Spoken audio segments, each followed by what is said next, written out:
ഇബോൺ ചാക്കോ എഴുതിയ അഫെയർ എന്ന കഥ. Affair, written by Ebon Chacko, copyright protected. Affair erotic thriller part 2. ബേസ്മെൻറ്റിൽ പ്രധാനമായും പാർക്കിംഗ് ഏരിയയാണ്. താൽക്കാലികമായെന്ന വിധം നേരിയ വെളിച്ചം, വെളുത്ത പ്രകാശം മാത്രമാണവിടെ ഉണ്ടായിരുന്നത്.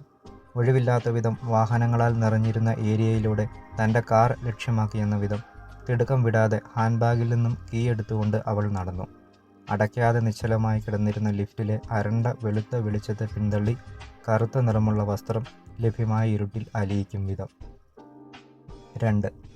ഹണി അപ്പാർട്ട്മെൻറ്റിലെ ലിഫ്റ്റിൽ നിന്നിറങ്ങി തോളിൽ ഹാൻഡ് ബാഗുമായി പതിവ് പോലെ തൻ്റെ ഫ്ലാറ്റ് ലക്ഷ്യമാക്കി നടന്നു. ഇറങ്ങിയെടുത്തു നിന്നും വലത്തേക്കുള്ള കോറിഡോറിലൂടെ അറ്റത്തായുള്ള ഫ്ലാറ്റിന് മുന്നിലെത്തി അവൾ കോളിംഗ് ബെൽ അമർത്തി. അത് മുഴങ്ങി അല്പനിമിഷത്തിനകം ഡോർ തുറക്കപ്പെട്ടു. മമ്മി, ഞാൻ ഷട്ടിൽ കളിക്കാൻ പോകുന്നു. എല്ലാവരും വിളിക്കാൻ തുടങ്ങിയിട്ട് കുറേ നേരമായി. ഡോർ തുറന്നപടി തൻ്റെ അമ്മയെ കണ്ട കുട്ടി പറഞ്ഞു. ഇത് പറഞ്ഞ ശേഷം ഡോറിന് തൻ്റെ പാതി മറച്ചിരുന്ന അവൻ മറുപാതിയും അതിലെ കയ്യിൽ ഷട്ടിൽ ബാറ്റുമായി മുഴുവനായി തന്നെ പ്രദർശിപ്പിച്ചു. ഒരു നിമിഷം ഹണി തൻ്റെ മകനെ നോക്കി സ്തബ്ധയായപ്പോഴേക്കും സമ്മതം കിട്ടിയ ഭാവത്തിൽ അവൻ പുറത്തേക്കിറങ്ങി നടക്കുവാൻ തുടങ്ങിയതും അവൾ തൻ്റെ മുഖം അവന് പിന്നിലേക്ക് തിരിച്ചു ചോദിച്ചു, നീ വല്ലതും കഴിച്ചായിരുന്നോ വന്നിട്ട്? മുന്നോട്ട് വേഗത്തിൽ പായുവാൻ തയ്യാറെടുക്കുന്നതിനിടയിൽ അവൻ അല്പം ഉച്ചത്തിൽ എന്നാൽ പരിസരം മാനിച്ച വിധം പറഞ്ഞു, ആം. അവൾ അങ്ങനെ തന്നെ നിൽക്കെ 7ാം ക്ലാസ്സിലെ ഫൈനൽ എക്സാമിന് ശേഷം സർപ്രൈസായി അവൻ്റെ ഡാഡി നൽകിയ സാധാരണയിൽ നിന്നും അല്പം ചെറിയ ഷട്ടിൽ ബാറ്റുമായി പായുന്ന തൻ്റെ മകനെ നോക്കി നിന്നുപോയി. താൻ വന്ന വഴി മകൻ മറഞ്ഞ ശേഷം ഹണി ഫ്ലാറ്റിലേക്ക് കയറി. അപ്പാർട്ട്മെൻറ്റ് പോലെ അത്ര തെറ്റില്ലാത്ത ഫ്ലാറ്റാണ്, സൗകര്യങ്ങളോട് കൂടിയത്. അവൾ ഡോർ ക്ലോസ് ചെയ്ത ശേഷം നേരെ ഹാളിലെ സോഫയിൽ അതേപടി ഒറ്റ ഇരിപ്പങ്ങിരുന്നു, സ്വാതന്ത്ര്യം ഭാവിച്ചെന്ന വിധം. ഇടതു തോളിൽ നിന്നും ഹാൻഡ് ബാഗിൻ്റെ സ്ട്രോപ്പ് ഊർന്നിറങ്ങി ബാഗിനെ സോഫയുടെ മേൽ ഭദ്രപ്പെടുത്തിയിരുന്നു. അവൾ മുന്നോട്ട് നോക്കി ചിന്തിച്ചിരിക്കെ ഒരു കാല് മറ്റേതിൻ്റെ മുകളിലേക്ക് കയറ്റിവെച്ച ശേഷം ഇരു കൈകൾ കൊണ്ടും തൻ്റെ കറുത്ത നിറമുള്ള കോട്ട് അടുപ്പിച്ച് വെച്ച് പിടിച്ചിരുന്നു. ആദ്യമൊക്കെ 1-2 ദിവസം കൂടുമ്പോഴായിരുന്നു. ഇതിപ്പോൾ സ്ഥിരമായി. താൻ ഡ്യൂട്ടി കഴിയുന്ന സമയം ലിഫ്റ്റിൽ അയാളുമുണ്ട്.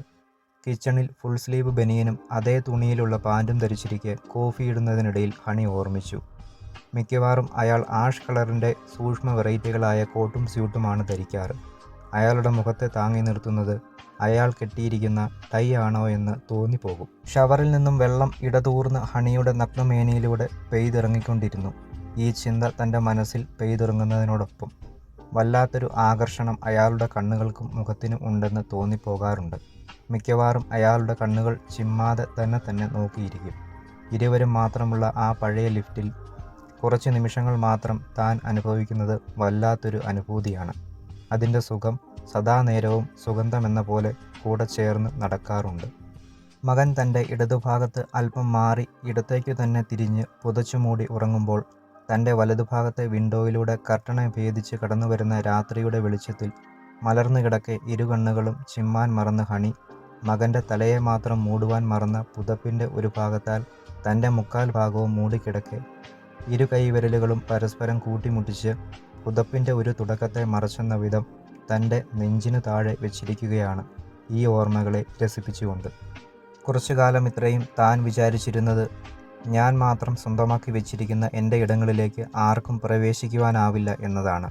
എന്നാൽ ഇപ്പോൾ അതുമാത്രം സംഭവിച്ചിരിക്കുന്നതായാണ് താൻ നിരന്തരം അനുഭവിച്ചുകൊണ്ടിരിക്കുന്നത്. യൂറോപ്യൻ ക്ലോസറ്റിൽ ഇരു കൈകളും മടക്കി മെല്ലെ താടക്കി കൊടുത്ത് ഇരിക്കെ ഇത്തരത്തിൽ ആലോചിക്കുന്നതിനിടയിൽ ചിന്തകളുടെ നേരെ നിന്നും മുഖമെടുക്കാതെ ഇടതുകൈ മാത്രം ഫ്ലഷ് താത്തുവാൻ ഉപയോഗിച്ച ശേഷം ആ കൈ തിരിച്ച് പഴയപടി നിലനിർത്തി ഹണി പഴയപടി ഇരിപ്പ് തുടർന്നു. പതിവ് ശൈലിയിൽ അടുത്തടുത്തായി കോളിംഗ് ബെല്ലുകൾ മുഴങ്ങുന്നത് കേട്ടാണ് ഹണി കണ്ണുകൾ തുറന്നത്. താൻ വന്ന് ഇരുന്ന ശേഷം എപ്പോഴോ മയങ്ങിപ്പോയിരുന്നതായി അവൾ അറിഞ്ഞു. ആ നിമിഷം അവൾ സോഫയിൽ നിന്നും ഹാൻഡ് ബാഗ് ഉപേക്ഷിച്ച് ഒന്ന് വായ്ക്കോട്ട വിട്ട ശേഷം എഴുന്നേറ്റ് മെല്ലെ ഡോർ തുറക്കുവാൻ ചെന്നു. അന്ധകാരം വർദ്ധിച്ചിരുന്ന ഹാളിലൂടെ. Affair, written by Ebon Chacko, copyright protected.